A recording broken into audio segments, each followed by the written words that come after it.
Ja, men jeg tror, at klokken den er ved at være 2 nu, og vi kan vist godt starte. Jeg kan se, der er 5-6 stykker, der deltager. Hvis I har nogle spørgsmål undervejs, så er I velkommen til at skrive det i chatten, eller også sige det, hvis I har mikrofon.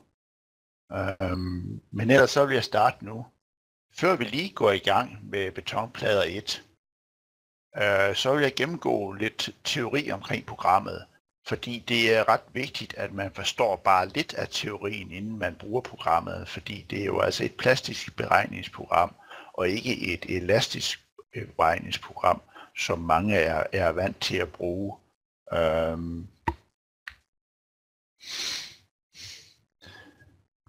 Det første, vi lige vil se på, det er, nu har jeg åbnet hjælpen herinde i programmet, så alt det, jeg viser her fra hjælpen, det kan ses ved at trykke på den knap her.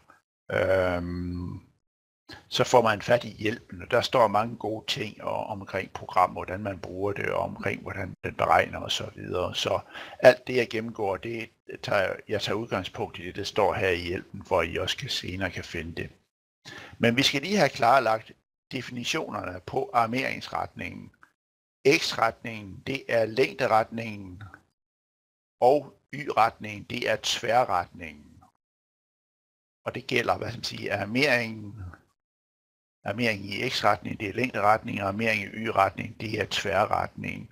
Og momenter omkring X-aksen, det er selvfølgelig momentet i længderetningen, og momentet omkring Y-aksen, det er momentet i tværretningen.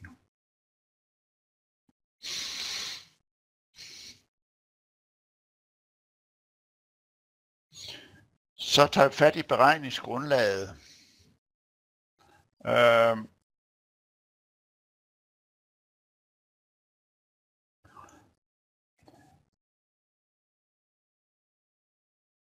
Vi tager udgangspunkt i K.V. Johansens brudlinjeteori. K.V. Johansen, han har skrevet en bog i 1963, og det er sådan set det, programmet tager udgangspunkt i. K.V. Johansen opdeler en plade i nogle pladedele. Linjerne mellem pladedelene, det udgør så af brudlinjer. For eksempel i den plade her, der er tegnet her, der har man sådan her.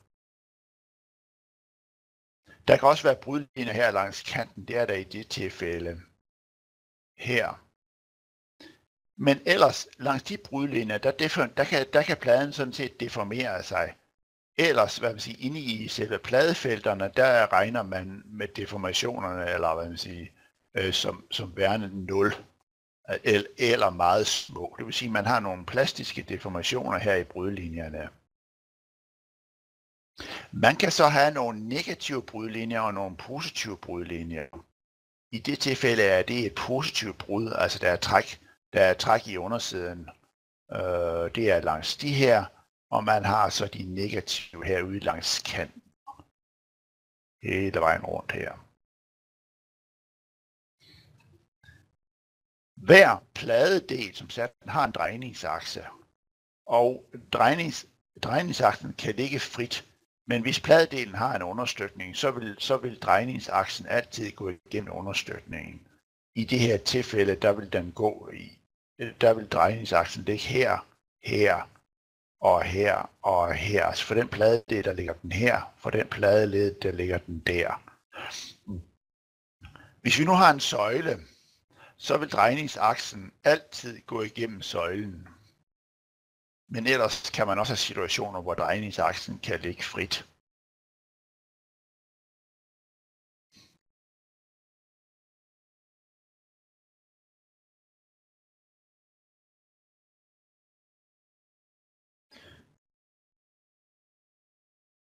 Isotropeplader. Vi regner altid pladen som værende isotrop. Det vil sige, at den har samme momentkapacitet i oversiden og i undersiden og i længderetningen og i tværretning. Jeg skal nok komme ind på lidt senere, når de ikke er isotrope. Men som udgangspunkt så regner vi på isotrope plader. Og der definerer man således et moment i pladen. Momentet, det fremgår af arbejdsligningen. Momentet, det er lige med det ydre arbejde divideret med det indre arbejde. Det ydre arbejde, det regnes ud på ved, at man lader det punkt, for eksempel det punkt her, bevæge sig 1 nedad. For eksempel 1 millimeter eller 1 centimeter. Og så summerer man, i det punkt, lasten omkring det her punkt, det definerer 1 ned. Det vil sige, det arbejde, det er lasten gange 1. Bevæger sig, så det bliver lasten gange 1,5, og så summerer man op over hele pladen. Derved får man det ydre arbejde. Det indre arbejde, det er sådan set arbejde i de brudlinjer, der ligger her. Dem summerer man også op over længden af brudlinjen. Hele vejen rundt langs alle brudlinjerne. Dermed får man det indre arbejde. Og når man dividerer de to med hinanden, så får man det momentet. Og det sammenligner man så med brudmomentet af pladen.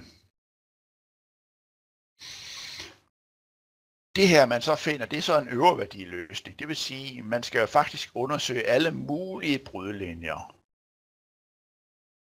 Og det gør programmet også, at den undersøger, alle dem, der ser sådan ud.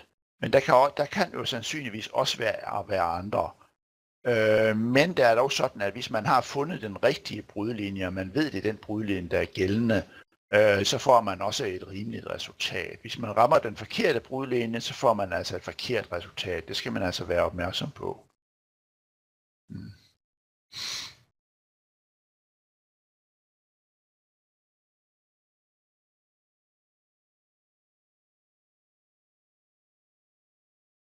Programmet behandler 22 forskellige brudfigurer. Dem ser vi her.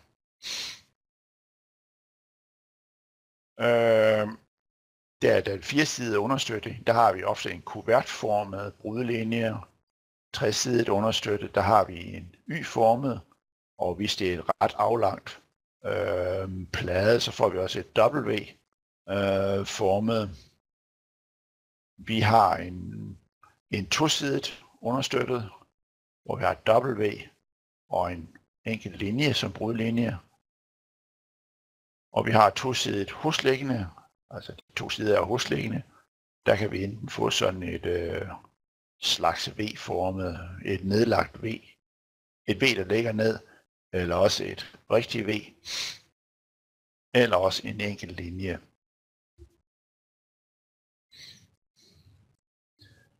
Vi har den 2-sidet med en søjle i hjørnet.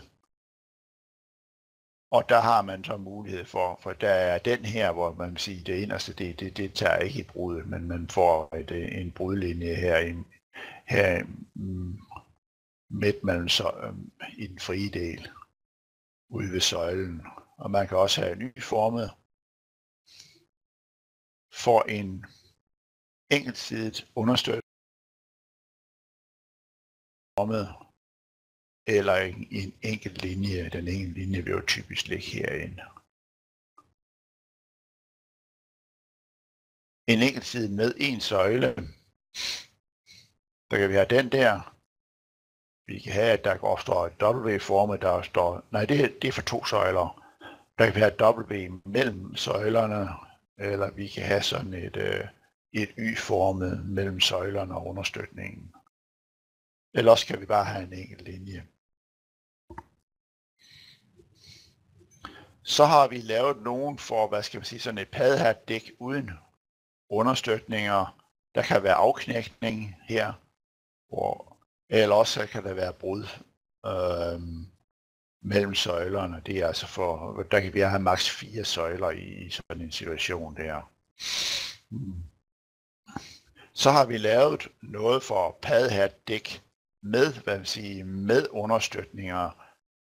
Der regner vi ofte ikke understøtningerne med, det er sådan set på den sikre side, men man kan opstille sådan nogle rækker og kolonner af søjler. Og der kan man altså ikke, man kan ikke placere dem tilfældigt, hvad man siger. De skal ligge i rækker og søjler. Det gælder dog ikke den brudfigur her. Der kan man godt have dem lidt mere vilkårligt. Men i de her, der er man nødt til at, hvad man siger, at lægge dem i rækker og søjler. I rækker og kolonner. Vi har også en mulighed for at lave en brudlinje ind langs understøtningen. Det vil sige, det er langs alle 4 sider. Det er sådan set de brudlinjer, der er beskrevet, hvordan man skal beregne i K.V. Johansens bog.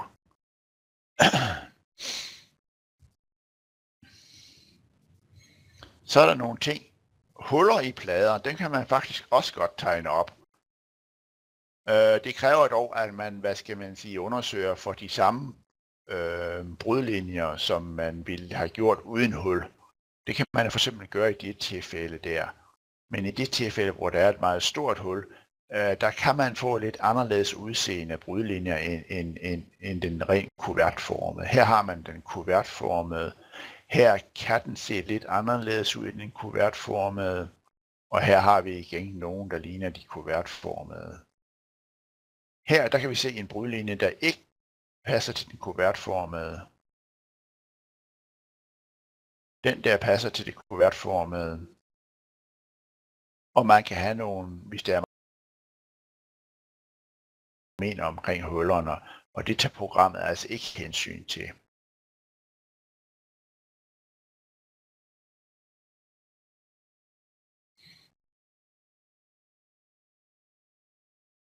Så man skal generelt omkring hullerne være påpasselig på med, hvad man gør.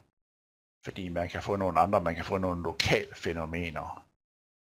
Muligvis, man har nogle meget mærkelige plader, så må man dele den op i 2, og så lave 2 beregninger for den. Det kunne man jo gøre. Man kan jo for eksempel lave den der som en slags 3-sidet understøttet her, og så med en fri side her, og lave en undersøgelse for det. Eller den del her, den kan man lave 3-sidet understøttet, og så med en fri side der. Så de lokale fænomener, dem må man altså undersøge for sig.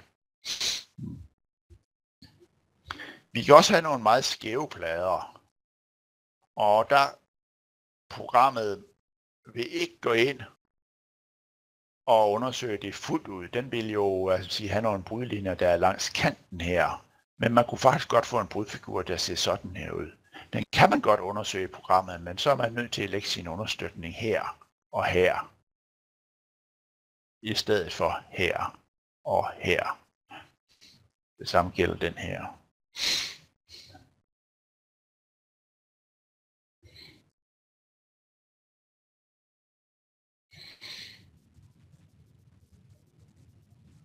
Så har vi det sidste, jeg lige vil gennemgå, inden vi går til programmet, det er anisotrope plader. De fleste plader, de vil jo være anisotrope, fordi vi putter ikke lige meget armering i oversiden og undersiden og i tværretningen og længderetningen. Det er i hvert fald ikke altid hensigtsmæssigt. Det kan være, at der er en større spændvidde i den ene retning end i den anden retning. Og det gør vi ved i beregningen af at indføre 3 dimensionsløse konstanter. En indspændingsgrad. Indspændingsgraden, det er sådan set forholdet mellem bæreevnen i oversiden og i undersiden. Altså svarende til positive momenter og negative momenter. Og indspændingsgraden, det er altså forholdet mellem det negative moment, bæreevnen for negative moment og bæreevnen for positive moment. Og så har vi MY. Det er momentforholdet i undersiden, og det er altså, momentforholdet mellem bæreevnen.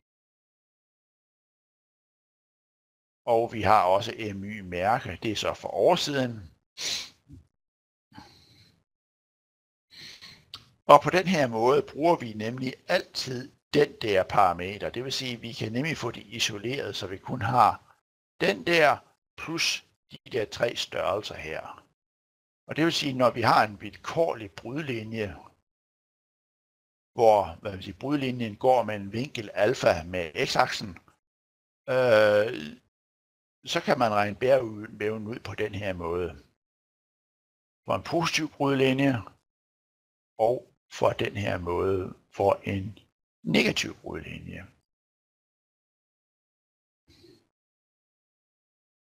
Og vi ser også her, at når vi får det regningsmæssige moment, så er det de her former, der er gældende, hvor vi kun taler om et moment i pladen. Men i virkeligheden har vi jo 4 momenter afhængig af, hvilken retning det er i, eller i hvilken kort retning, så kan man også regne det ud ved hjælp af de formler heroppe.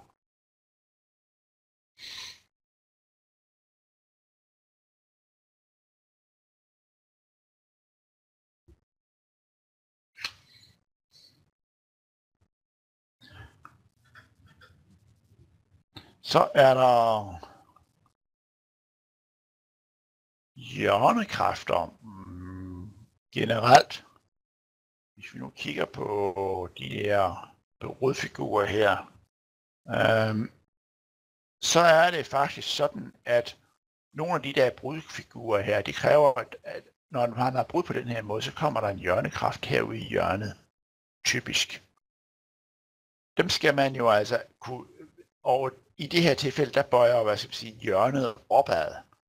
Og det vil sige, at man skal have en eller anden forankring eller understøtning i hjørnerne, således at pladen ikke bøjer opad, fordi hvis der ikke er nogen forankring her, så får man sådan en afknækning i hjørnerne, altså det vil sige en brudlinje, der faktisk går sådan der, og så går det sådan der får man sådan nogle hjørneafknækninger, og derved får man faktisk et moment, som er 10-15% højere. Så hvis ikke man har forankring i hjørnerne, så vil man få typisk et moment, der er 10-15% højere. Og dermed man får i programmet så en udnyttelse, der er 15% på den usikre side.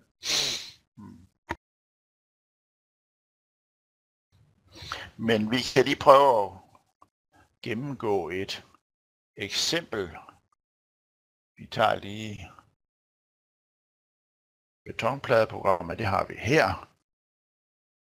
Vi starter en ny sag.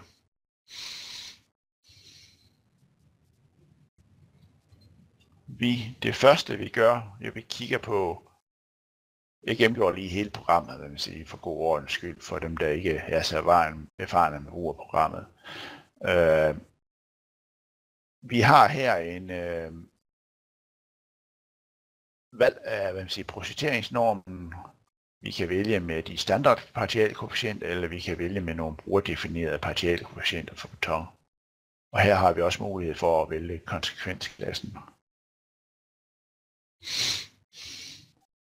Vi skal tegne pladen op. Det gør vi i et lille ekstra program. Det svarer faktisk til det, der er i tværsnit 2, hvor man tegner op. Det svarer også lidt til planrammen, hvor man tegner sin konstruktion op. Men her, der tegner vi pladen op. Vi skal lige have sat størrelsesforholdet først.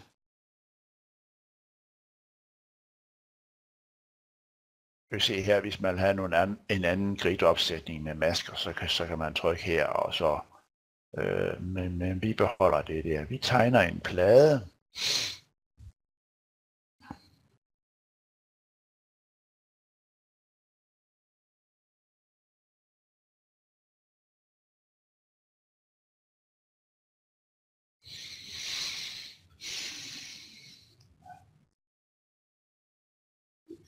Hvis vi nu fortryder de her indtastninger, så kan vi flytte punktet.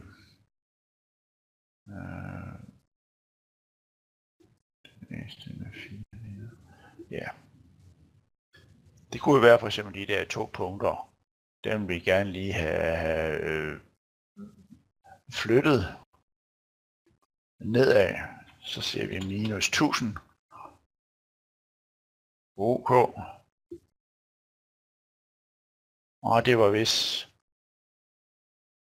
Og vi kan så flytte dem tilbage igen ved at sige plus 1000. De her, dem fik jeg tegnet lidt forkert op i forhold til, hvad jeg ønskede.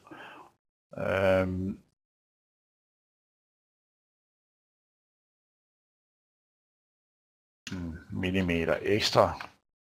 Sådan der. Sådan kan man altså flytte rundt på pladen. Nu har vi pladen tegnet op. Vi har tegnet den en lille bitte smule skæv, for at ikke bare tegne sådan en standardplade. Så sætter vi nogle understøtninger på pladen. Vi vil gerne have en understøtning på, for eksempel den er undersøgt med en indspændingsgrad på 0,5. Det gør vi også med den her. Og den der. Og den her, den vil vi gerne have som en simpel understøttet kant. Så gør vi sådan her, og det vil sige, at den regner som en indspændingsgrad på 0,5. Når vi har angivet indspændingsgrader, så regner den faktisk sådan, at det indre arbejde, vi havde i de der anisotrope-plader en indspændingsgrad, som den så regner ud. Men vi bruger altså maks den værdi, vi har angivet i inddata langs sådan en kant. Hvis indspændingsgraden for pladen den er 0,7, og vi har angivet 0,5 herude ved kanten, så bruger vi 0,5. Hvis vi til gengæld har angivet 1 herude, jamen så bruger den for pladen. Det vil sige, at bruddet sker jo faktisk i pladen herinde ved kanten, og så er indspændingsgraden 0,7. Så er vi sådan set færdige med at tegne pladen.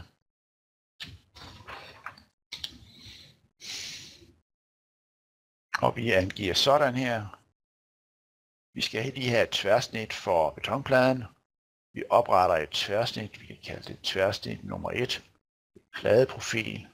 Og den her oprettelse, den fungerer altså ligesom på, i de andre programmer. Der er ikke den store forskel. Vi vælger noget ydermering her. Vi kan vælge en 10'er i oversiden, en 12'er i undersiden og en afstand på, lad os sige 100 mm. Og i den anden retning kunne vi jo for eksempel vælge 120 mm.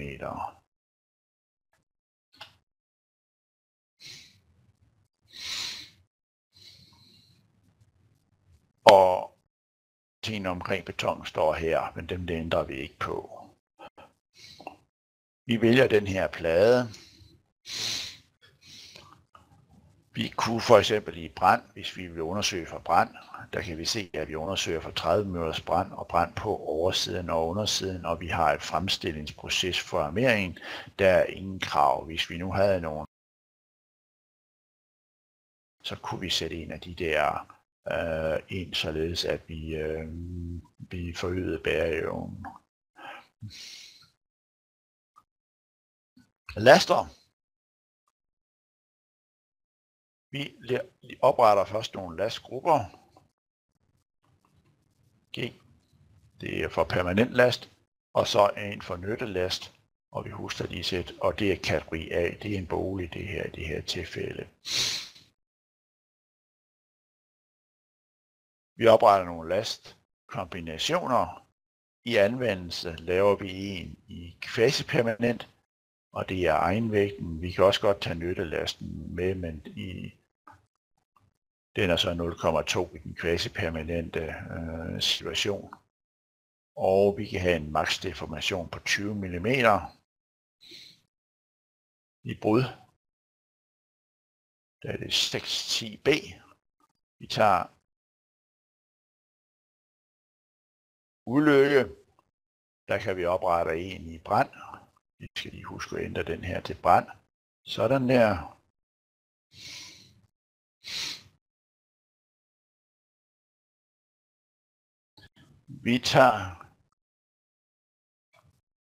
Vi skal lige have sat nogle laster på. Vi opretter en last på for eksempel, lad os sige 10 kN per kvadratmeter for en fladelast, og en lastgruppe, der hedder permanent last. Vi ser her, at der er nogle muligheder for laster. Vi kan have en punktlast. Vi kan have en linjelast i x-retningen. Vi kan have en linjelast i y-retningen, og vi kan have en linjelast på tværs. Tilsvarende kan vi have en fladelast, der er jævnt fordelt på hele pladen. Vi kan også godt angive en fladelast inden for et område. Og der er den jævnt fordelt i x-retningen, og der angiver man altså de x, ix1 og ix2 og iy1 og iy2. Og det er altså i forhold til, det koordinatsystem, man har valgt for pladen. Så det er ikke pladen, der har hjørne hernede. Pladen har hjørne der. Og man skal jo helst have lasterne til at ligge inden for pladen. Det er dog sådan, at hvis der er huller i pladen, så tager den selv, lasten i hullerne ud. Den lægger ikke laster uden for pladen med, dem tager den ikke med i beregningen. Så man behøver ikke at sidde og fedt med at tage lasterne væk, hvis der er huller i pladen. Det er sådan en jævnt fordelt last, når lasten skal være større end 0. Og vi vælger også en nyttelast, også på 10 kN per kvadratmeter.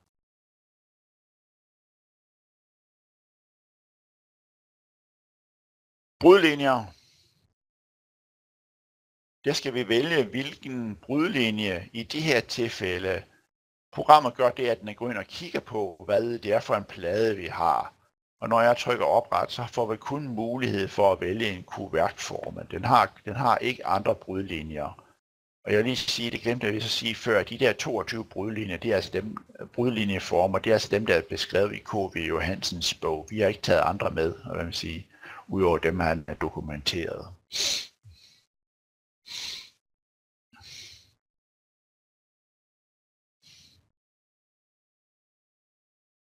Og så mangler vi deformationer. Jeg kommer lige ind på beregningen lidt senere, men vi skal først have dataene tastet ind. Det er lidt af en gentagelse af tidligere, men det skyldes, at man kan også regne deformationer for meget skæve plader. Vi har altså en lasttype her. Den er jævnt fordelt. Vi har længderetningen og tværretningen her. Og der angiver vi, hvordan lasten er fordelt, hvordan den er understøttet til venstre, det er her. Der har den indspændt med en indspændingsgrad på 0,5. Og den er fri i den side der. Og spændvidden, den var, så vidt jeg kan huske, 5.000 mm. I den anden retning, tværretningen, der var spændvidden 4.000 mm. Og lasten, den var jævnt fordelt. Og vi har en indspændt i begge sider med en indspændingsgrad på 0,5.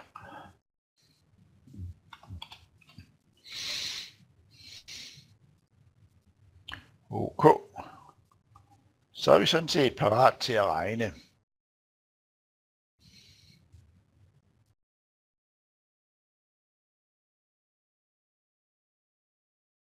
Betonplader 1 kan godt være lidt langsomt til at beregne, specielt hvis man har mange forskellige lastkombinationer og mange forskellige brudlinjer. I det tilfælde har vi kun én brudlinje, men dog 3 lastkombinationer. Men man skal ligesom forsøge at begrænse sin antal af brudlinjer og lastkombinationer til nogen, der er aktuelle.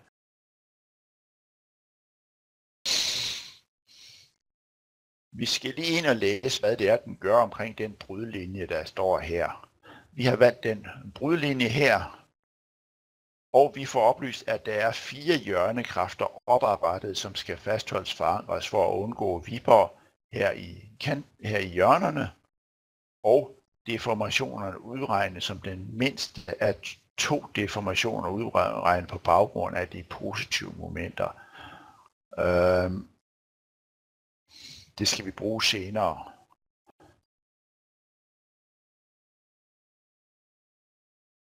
Men vi ser lige på resultatet.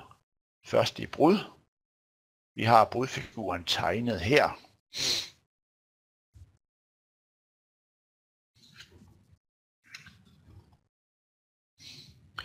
Vi ser først på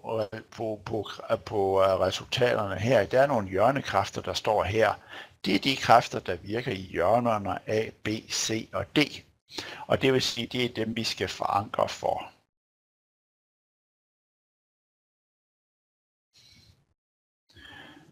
Der står også et afsnit her om redaktioner. Det er sådan, at vi er i en plastisk beregning. I plastisk beregning, der har vi jo ikke nogen eksakt beregning af, hvad reaktionerne er. Men her er et bud. Dels har vi jo nogle hjørnekræfter her, og reaktionerne er generelt beregnet på grundlag af, at der ikke er nogen forskydningskræfter her i brudlinjerne. Og det vil sige, at pladedel nummer 1, der tager den understøtning her al lasten på pladedel nummer 1. Det er altså forudsætningen for de resultater her. Det står også hernede. Vi får så en reaktion med polygon nummer 1. Der får vi så en gennemsnitlig reaktion på den her længde på 40 kN per meter. Og det vil sige, at det er et gennemsnit. Hvordan den reelt er fordelt, det regner programmet altså ikke ud. Og så er der også her i, hvad der er bidrag til hjørnekræfter, den må ligge her og her. Der ligger altså 25 kN i den ene ende og 30 kN i den anden ende, som bidrager til hjørnekræfterne. Den samlede hjørnekraft vil jeg få at få det her bidrag plus det der bidrag.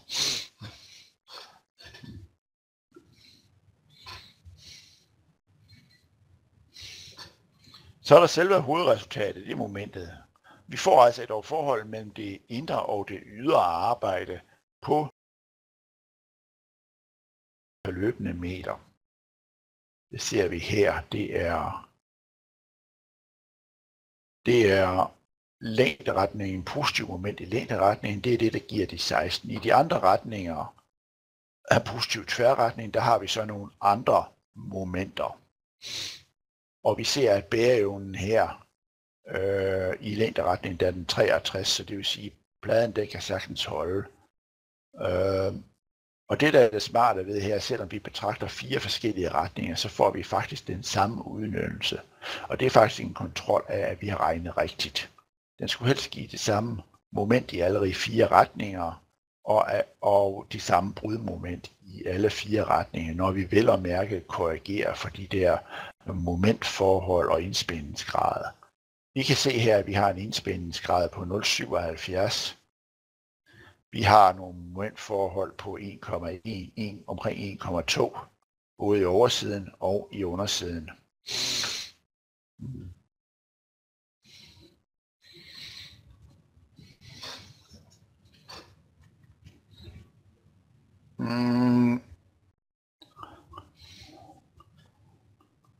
Det var sådan set momentforholdene. Hvis vi nu kigger på brand, der er fuldstændig det samme. Det er bare, at pladen bliver, bæreevnen bliver reduceret på grund af varme. Det vil sige, at armeringens styrke bliver svækket. Betonens styrke bliver også svækket en smule. Og der får man så nogle, og lasten bliver altså også mindre. Der får man i det her tilfælde en udnyttelse på 0,12.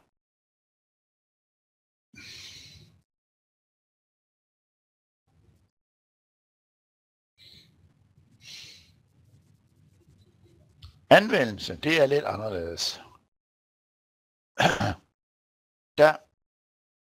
Vi kigger lige først på revneviderne. Revneviderne regnes ud i den kvasipermanente tilstand. Der bruger vi altså det her moment. Det der moment, hvor står det hen? Det står her. Det moment her, det bruger vi, og det står også der. Det er det moment, vi bruger til at regne revnevide efter. Og momentet i de andre retninger kan også ses her. Og det svarer til de her revnevider. Så revnevideberegningen, den er baseret på det plastiske moment. Det er måske ikke sådan helt korrekt, men det er det bedste, det bedste vi kan gøre i det her program.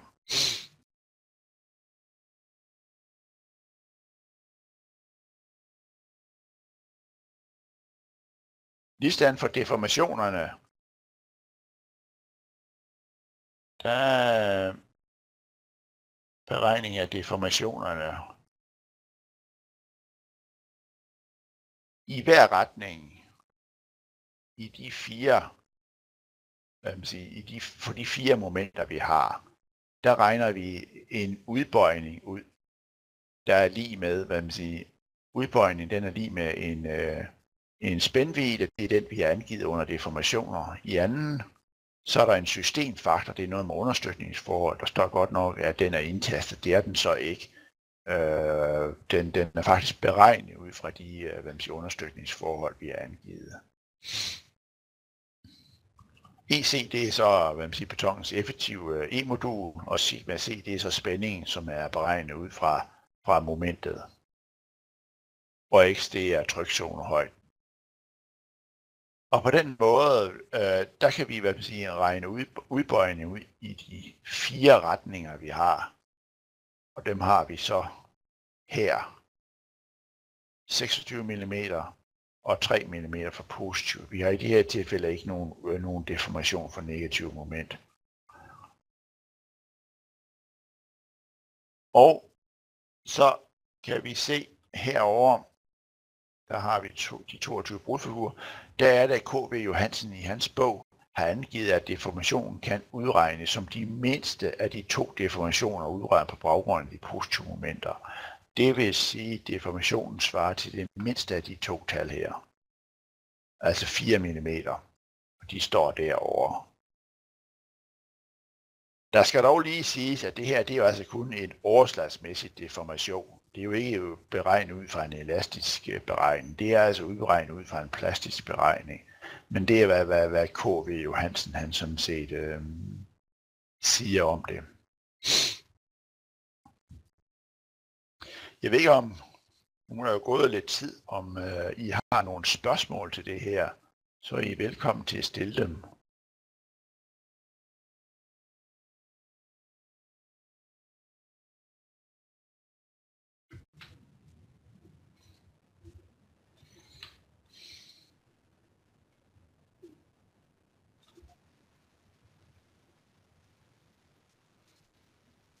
Hvis ikke det er tilfældet, nej, vi skal ikke lukke sagen, vi skal bare tilbage til inddataene. Så skal vi lige nogle huller. Man kan sådan set tegne nogle huller. Det er ganske simpelt. Man tegner et hul sådan der. Og det hul, man kan se, det er et hul ved, at det er et fradrag. Og huller har en understøtning, og man kan vist godt angive en det kan jeg ikke huske, om man kan, men i hvert fald så kan programmet ikke regne brudlinjer, hvis man angiver understøtninger langs hullerne, og det kan ikke lade sig gøre. Og så kan man jo så godkende den her, og så kan man beregne den igen.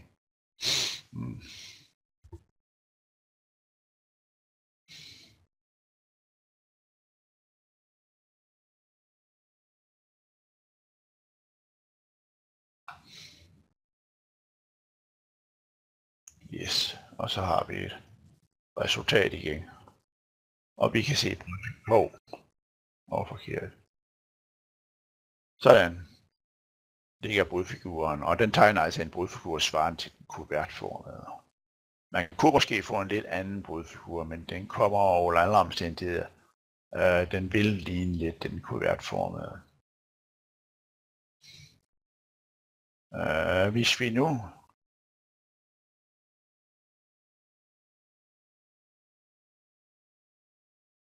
fjerner det her, slet ja. Hvis vi nu vil gerne have et hul herude i kanten, herude i hjørnet, så tegner vi den bare sådan der, sådan der. Ja, vi skal.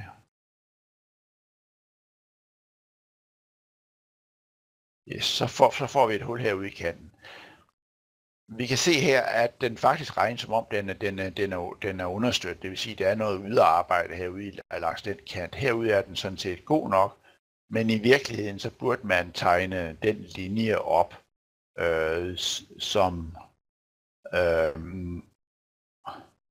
som afbrudt. Det vil sige, jeg kan lige prøve at vise det her. Vi kan lige slette fjerne polygonet, og så kan vi tegne den op igen. Så kan vi faktisk godt tegne den sådan der. Og så kan vi angive nogle andre så kan den være indspændt, og den der, den kan være sådan der, og den der, den var simpelt understøttet, og også. Så kan man lave en beregning af den der, og så få et resultat på samme måde som før. Man skal dog lige være opmærksom på, den regner så til, at man kuvertformede brudlinjer, det vil sige, at der skal faktisk være en hjørne, den regner et hjørnekraft herude i det hjørne, og det er der faktisk ikke, fordi den kan jo ikke føre kræfterne derind, og det vil sige, at ens brudmoment her, de 17 her, kan altså være lidt på den usikre side. Der skal tillægges lidt, fordi at man ikke har nogen hjørnekraft heroppe.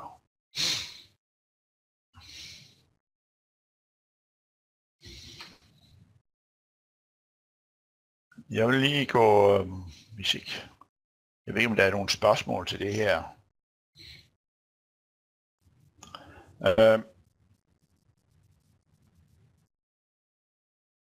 Så vil jeg lige gå ind og vise, hvordan man laver søjler. Vi kan ikke lave en brudfigur, hvor der er søjler på den her.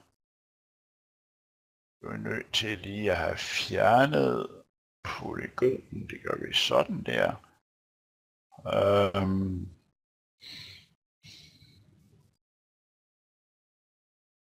Og vi skal også lige have den her lavet. Vi skal slette den understøtning, og slette den understøtning, og slette den understøtning her. Så har vi mulighed for at indsætte en søjle.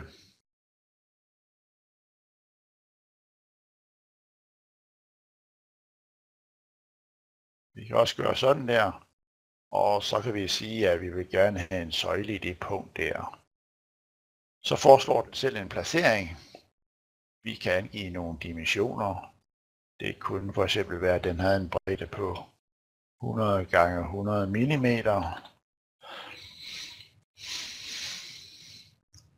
Den kan faktisk regne en bæreevne ud for gennemlogning, det her program, men den regner ikke udnyttelser. Det vil sige, at man skal selv ind og vurdere, hvor stor er kraften på søjlen, men den kan faktisk godt regne,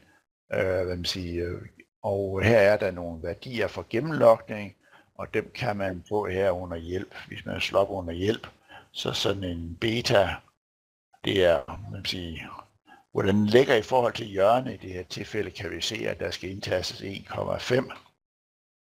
Det er søjlens omkreds. Den er 400 mm, dog kan, og så vil den jo kun være 300. Men vi siger 400. Parameteren U1, det er, det er sådan en kurve her i afstanden 2D. Tyskland pladen, der var 200 mm, så, og D ligger, og armeringen ligger vel 170 mm nede, så vi siger 350 mm længere ud. Og så får vi altså omkring 800 gange 4, og det er omkring 3000 mm rundt. Det kan godt være, at der er lidt kortere, fordi vi kommer måske ikke så tæt på kanten, så vi har den figur her, men det må man ligesom gå ind og vurdere, hvad for en, der giver den laveste U1. Og lige hvis vi har noget forskydningsarmering i, så kan vi have en parameter, den er U2, den regnes på den her måde, der står her. Vi har lidt større parameter for armeringen. Det kunne være sådan der, så en armeringstype, Y. 12 armering kunne vi sætte nogle bøjler i, og så antal bøjler, for eksempel 4. Men pas lige på, at i de her tilfælde, hvor vi har sådan en U-bøjle der er det faktisk 2 armeringsstænger. Der er en her, og der er en herover, så det tælles som 2, selvom det i og for sig kun er 1 stang. På den måde får vi altså en bæreevne med, og vi kan se, at den placerer søjlen der. Og vi kan så godkende den, og man skal lige huske her, at der er nogle andre deformationsdataer. Den her, den er faktisk indspændt her, mens den er fri herover, ja. Den er indspændt, og den er fri der. Sådan, det var indspænding, det var deformationsdataene. Og vi skal også have en anden brudfigur. Den der kuvertformede kan vi ikke bruge. Den vil sige slet. Og så oprette en ny. Og hvad vil vi nu have? Vi kan prøve den der prøve den der et nyformet. Jo. Og så kan vi beregne.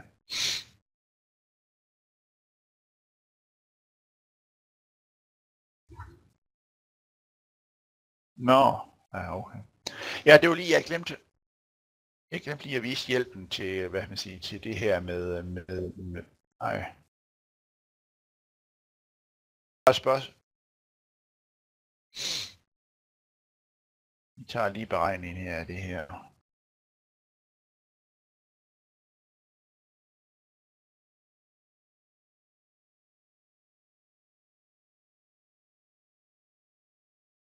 Det tager lidt tid at beregne. Der er mange forskellige brudlinjer, den skal igennem. Den undersøger dem alle sammen.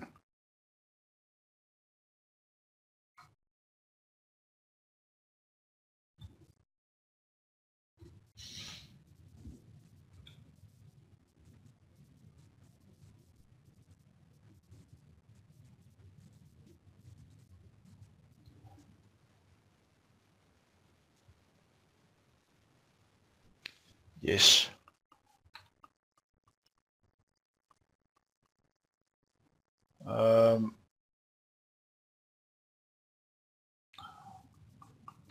Jeg tror min hjælp den forsvandt. Der var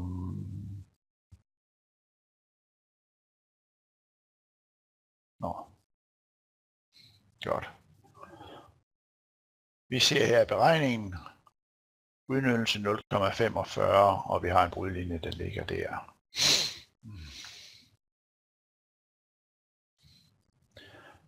Før, da jeg oprettede søjlen,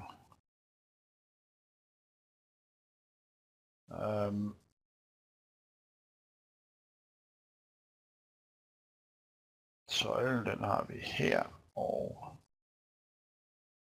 søjlen der. Der var det, jeg glemte at vise den her. Det er omkring, hvad man siger, søjleoprettelsen. Det var de parametre, vi angav for gennemlogning. De fremgår her i hjælpen. Den var over på den anden skærm, så den fik jeg desværre ikke vist til jer. Nu kan I se den her.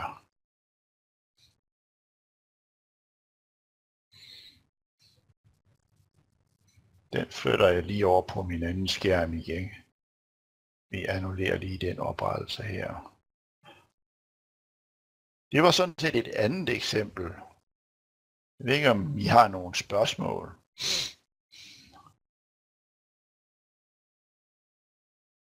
Ellers der vil jeg lige kort gennemgå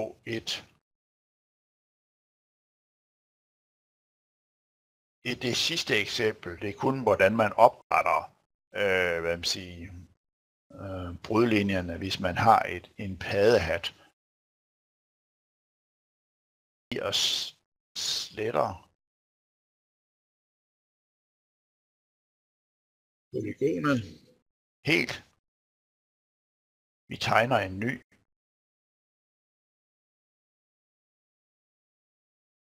Her. Vi kunne godt have nogle vi sætter lige nogle understøtninger på, forholdsvis hurtigt. Og hvis man skal regne sådan det padhat, det jeg gerne vil oprette, vi stiller os under søjler og opretter en række søjler.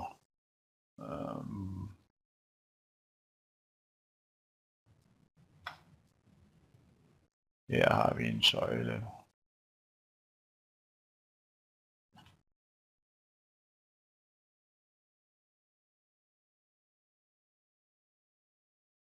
Og den blev da forkert, den pækpige. Hvad skete der lige med den søjle? Nå?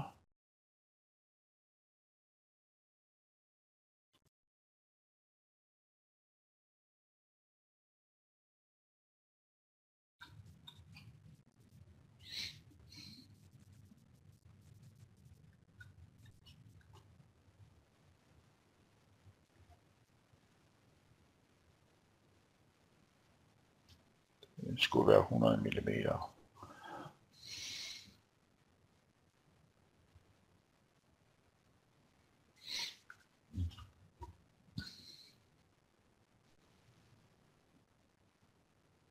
Og vi tager lige den sidste søjle med. Sådan her. Hvis nu man vil lave brudlinjer for den her, det er så en paddehardet, og der er der altså et krav, at de står sådan fint i rækker og kolonner, ellers så kan den ikke regne. Vi godkender den her, og så skal vi have oprettet nogle brudlinjer. Opretter.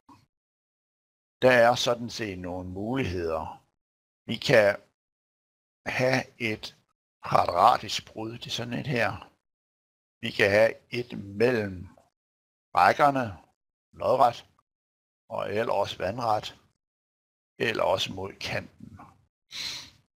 Der er nogle hjælp til, hvordan man gør mod kanten. Det kan vi lige prøve. Der har vi skal prøve at oprette den efter den her de her situationer heroppe. Hvis vi nu vil undersøge mod den kant herovre, mod kant herover, vi tager den her. 1, det svarer til søjle nummer 1. Vi vælger søjle nummer 1. 2, det svarer til søjle nummer 4. Vi vælger nummer 4. Og understøtningen heroppe, det svarer fra undersøgningen fra punkt 2 til punkt 3. Og den har vi der. Og så tilføjer vi den der. Tilsvarende kan man, oprette dem for de øvrige understøtninger, altså den der og den der. Jeg viser i de her tilfælde kun én.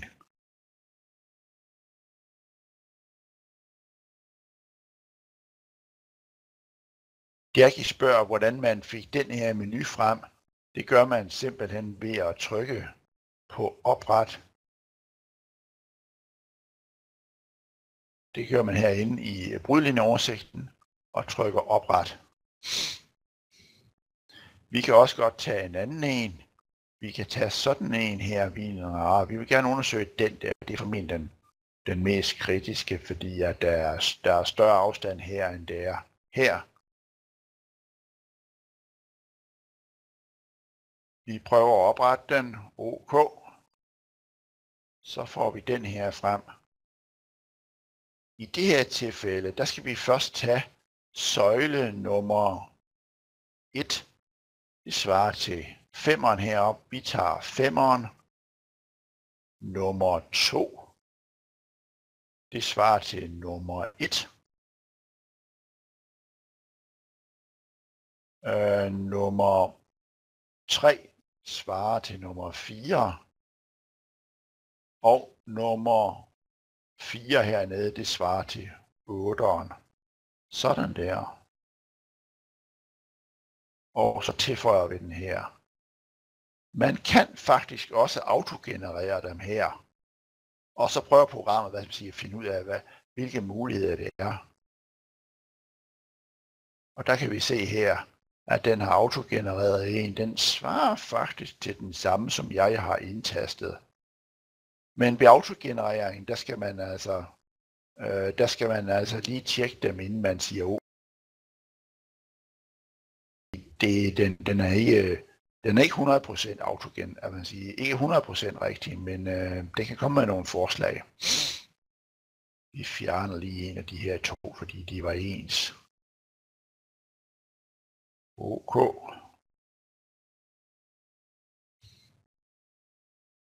Vi prøver lige med den sidste type, det er den her.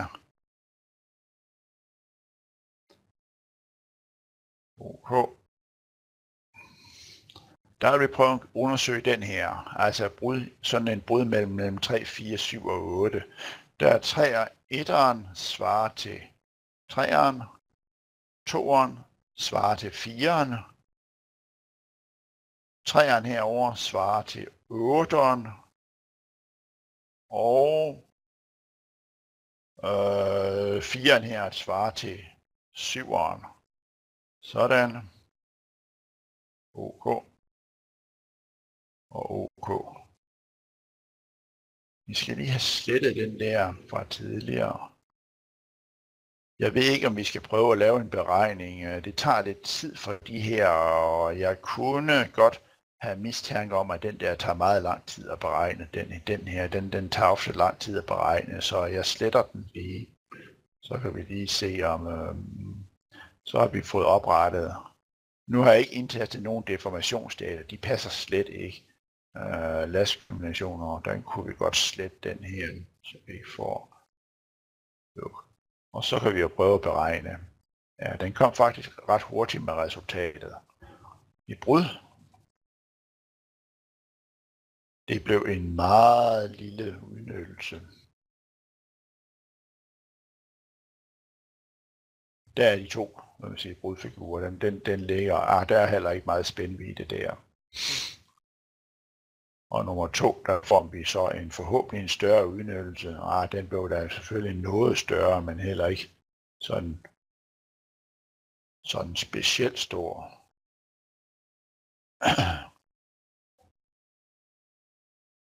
Og tilsvarende i brand har vi meget lille der, og den er så lidt større der. Men altså, man har mulighed for at regne nogle paddehatdæk her i programmet, hvad man siger. Ikke alle paddehatdæk, men trods alt nogen, hvor de står i pæne rækker og kolonner. Men hvis de står fuldstændig tilfældigt, nogle pæle, de havde banket ned, og de stod fuldstændig tilfældigt, sådan spredt ud over det hele. Og dem kunne den altså ikke beregne. Der kunne man kan muligvis godt gøre det med den der brudfigur. Der kan man beregne nogle af dem. Men de andre, de rækker og de lodrette rækker og vandrette rækker, dem kan man ikke beregne. Ja.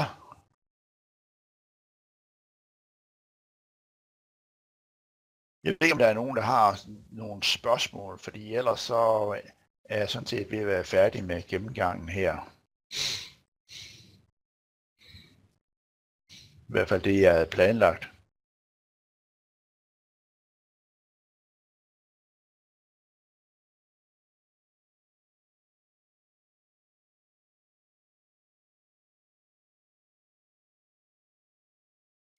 Og som sagt, hvis I har hvis I finder på nogle spørgsmål en anden gang, så er I selvfølgelig altid velkommen til at ringe til mig. Eller sende en mail eller et eller andet omkring, hvilke spørgsmål de har. Og så fortsætter vi altså med de her faglige seminarer, vil man sige. Og man kan tilmelde sig på strusoft.com/webinars. Jeg kan ikke rigtig huske, vi har et webinar en gang i starten af næste måned. Jeg tror, det er den 4. november, vi har det næste, og så har vi et den 25. november og en gang i december måned. Og dem vi har de næste, vi har planlagt, det er omkring søjler vægge 6, det er omkring, hvad man siger, stålsamlingsmodulet i planrammen.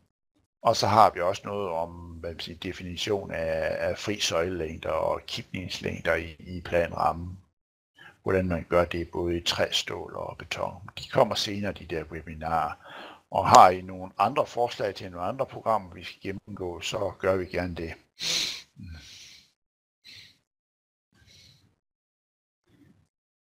Og vi overholdt den der tiden. Det tog præcis en time.